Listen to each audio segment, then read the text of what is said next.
Welcome to a new show wellness junction, जहां आपको मिलेगी आपकी सेहत और आपकी वेलबींग से रिलेटेड सारी जानकारी।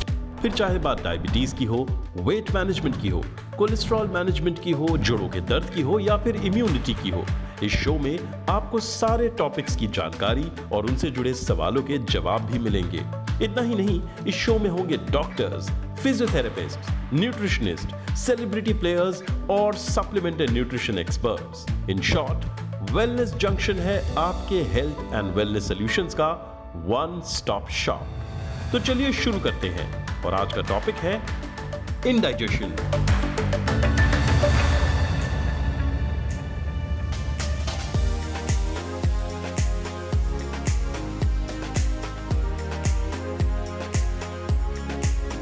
हेलो, तो आज हमारे साथ है डॉक्टर अनीश और आज हमारा टॉपिक है indigestion.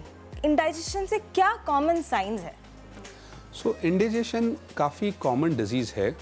Indigestion can be because of several reasons, but some of the commonest things is that आपका खाना हजम नहीं हो रहा है, you are getting a bloating sensation, आपको पेट में खाने के बाद एक काइंड ऑफ स्वेलिंग हो जाता है, या you feel that you are not able to what to say pass the food down there, food ऊपर आ जाता है, it comes up into the part of it, you may probably not have proper bowel habits, there can be alternate of constipation, diarrhoea वो हो सकता है, and these are some of the things which are there, the food में come back into the tract, जिसको हम regurgitation बोलते हैं, या एक डकार आती है जिस टाइप की, उसको बोलते हैं। So all these things are there which are responsible for indigestion. It is very common and it happens in most of the people across all age groups. क्या खाने से इंडाइजेशन होता है? So indigestion ऐसे नहीं है कि कुछ खाने से होता है, it is because of not eating the right food at the right time in the right quantity. So आप जो खा रहे हैं आपको सही टाइम पे खाना चाहिए, सही मात्रा में खाना चाहिए, और आपको सही साइज में खाना चाहिए। बहुत बार लोग क्या करते हैं, सडनली बहुत ज़्यादा खा लेते हैं, जिसको हम बिंज ईटिंग कहते हैं। सो ये जो बिंज ईटिंग रहता है वो आपको अवॉइड करना चाहिए। So you need to have the right kind of food at right time and in right quantity. क्या ये राइट फूड स्पोर्ट्स पर्सन के लिए कोई अलग होता है, या एक होम मेकर के लिए अलग होता है, या वर्किंग प्रोफेशनल के लिए कोई स्पेसिफिक होता है, या बूढ़ों के लिए कुछ अलग होता है, या मतलब कैसे होता है ये right food? So generally Ranjita, हम अगर देखे जाए तो राइट फूड सबके लिए सिमिलर रहता है। However, depending on the special needs, if you talk of sports person, if you talk of athletes, or you talk of fitness enthusiasts, then that may change. If you talk of the elderly population, the right food can change. So overall, you need to have the right amount of carbohydrates, fats, proteins, minerals, and vitamins. So that is the right constitution which is there. However, if you require certain supplements, it can change in the sports person. The sports person can require maybe some part of proteins. Certain elderly population may require certain supplements of vitamins, minerals, which are there. So that's how it is at this point of time, that overall you need to have the right proportion. However, according to be and based on the special needs, you can change those diets. अभी generally जब indigestion होता है लोग soda P लेते हैं, बोलते हैं चलो सोडा पी के थोड़ा सा रिलीफ मिलेगा। Is that the only solution? और स्पोर्ट्स पर्सन के लिए soda is the right thing, या क्या उनको हाइड्रेशन के लिए देना चाहिए? So according to me, what I have seen is that when you have an indigestion, I don't think आपको वो ऐसे ब्रांड होना चाहिए कि ये indigestion हो गया मेरे को। What you need to do is that you first need to consult your physician. Your physician is the most important person because he will make the right diagnosis.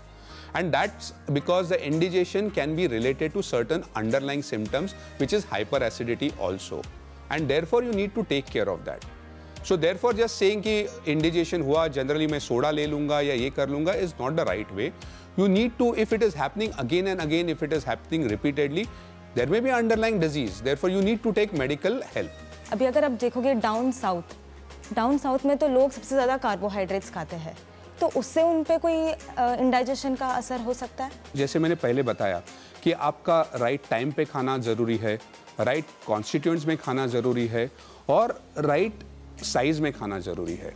तो आप कोई भी खाना लो, आप साउथ का खाना लो, आप नॉर्थ का खाना लो, आपको वो बराबर से, जो हम बोलते हैं, एक हमारी पहले बोलते थे कि यू शुड हैव 1 स्क्वायर मील, मतलब क्या है, right amount of carbohydrates, right amount of fats, right amounts of proteins, minerals, vegetables होने चाहिए। तो ये सब सही मात्रा में होना बहुत ज़रूरी है। सो आप नॉर्थ के हो, आप साउथ से हो या आप ईस्ट से हो, हर एक का खाना अलग अलग रहता है। बट वो खाना आप जब राइट क्वांटिटी में खाओगे, अगर आप कोई भी साइड का खाना खा लो, बट अगर आपने बिंज ईटिंग कर लिया, जैसे हम बोलते हैं, बहुत सारा खा लिया, शादियों में जाते हैं, फंक्शंस में जाते हैं, तो वी टेंड टू ईट मोर। सो ऐसे टाइम में इंडिजेशन की प्रॉब्लम बहुत ज़्यादा हो सकती है। और डॉक्टर, क्या स्पाइसी खाने से या मीठा खाने से हो सकता है इंडाइजेशन का प्रॉब्लम? सो एक्सट्रीम जब हम करते हैं तो एक्सट्रीम की वजह से प्रॉब्लम होती है। सो स्पाइसी खाने से डेफिनेटली हो सकती है इंडिजेशन, आप जब खाते हो तभी। आप जब ज़्यादा खाते हो, आप शुगरी फूड खाते हो, तब उससे थोड़ी डाइजेशन अफेक्ट हो सकती है। So what ever you eat, जो भी आप खाना खाते हो, अगर आपने वो एक्सट्रीम में खा लिया तो प्रॉब्लम हो सकती है आपको। सो कोई भी खाने का, आपके फूड का संतुलन मेंटेन करना बहुत इंपॉर्टेंट है। राइट टाइम पे खाना, राइट वर्कआउट करना, राइट पदार्थ में खाना, ये सब एक स्पोर्ट्स पर्सन करते हैं। तो इनको एडिशनली क्या करना चाहिए जिससे उनको इंडाइजेशन का प्रॉब्लम ना हो? सो स्पोर्ट्स पर्सन में क्या रहता है कि उनका पूरा लाइफ बहुत स्ट्रेसफुल रहता है। In fact they are at a regime. So वो रेजीम में उनको देखनी चाहिए कि उनके रेजीम में क्या क्या चीज़ें हैं, कोई मिस हो रहा है कि नहीं। अगर वो प्रोटीन्स ले रहे हैं तो कोई एंजाइम्स मिस हो रहे हैं कि नहीं। So they need to check that कि उनका क्या जो रेजीम है, उनका रूटीन है, उसमें कोई मिस आउट हो रहा है क्या। उसमें उनको they should consult their sports nutritionist, जो हमारे यहाँ पे है, उनके रहते हैं। And then they will identify that may be because of proteins. Protein digestion is very important. Taking only proteins, आप सिर्फ प्रोटीन ले रहे हैं, is not important. Many times what happens, जो एंजाइम्स रहते हैं, जो प्रोटीन्स को डाइजेस्ट करते हैं, वो उस सप्लीमेंट्स में नहीं रहते हैं। And protein needs to be broken down. जो प्रोटीन्स है वो ब्रेक डाउन होता है, वो छोटे छोटे पीस में ब्रेक डाउन होता है, जिसको हम अमाइनो एसिड्स कहते हैं। और ये अमाइनो एसिड्स एब्जॉर्ब होते हैं बॉडी में for that energy. And probably there is right composition of the proteins is not there, and they need to check if they are having the right composition along with the enzymes what they are having. Again, the quality of the supplements which they take is also very very important. Doctor, क्या आप एक dos and don'ts दे सकते हो कि क्या करना चाहिए और क्या नहीं करना चाहिए? So Ranjita, I would like to stress this to my audience कि आपको कोई चीज़ें लाइफस्टाइल में फॉलो करनी चाहिए। Number 1, don't have fried foods, refrain from smoking, refrain from having alcohol, have the food, right quality of food, right quantity of food at the right time. Do not sleep immediately after food. So these are few of the things what to say you need to avoid. Then what you need to do is that have a proper balanced diet. Have proper combination of carbohydrates. आपके इसमें एक balance आहार होना चाहिए, nutritious होना चाहिए, जिसमें आपके विटामिन्स हो, मिनरल्स हो, न्यूट्रिएंट्स हो। फाइबर लेना बहुत ज़रूरी है आपके लिए। Fibre is one of the most important things, और फाइबर आपको फ्रूट्स और वेजिटेबल्स से मिलता है। तो फ्रूट्स एंड वेजिटेबल्स आपको आपके डाइट में इंक्लूड करना बहुत ज़रूरी है। दूसरा, यू नीड टू, और one of the what to say important things, you need to have a lot of water. आप जब पानी नहीं पीते हो तब आपकी पानी की मात्रा कम हो जाती है, उसके वजह से भी इंडिजेशन हो सकता है। So you need to have lot of water, at least they say 2 to 3 liters of water per day. So ये कोई चीज़ें सही करनी चाहिए which will help you to have and take care of your indigestion.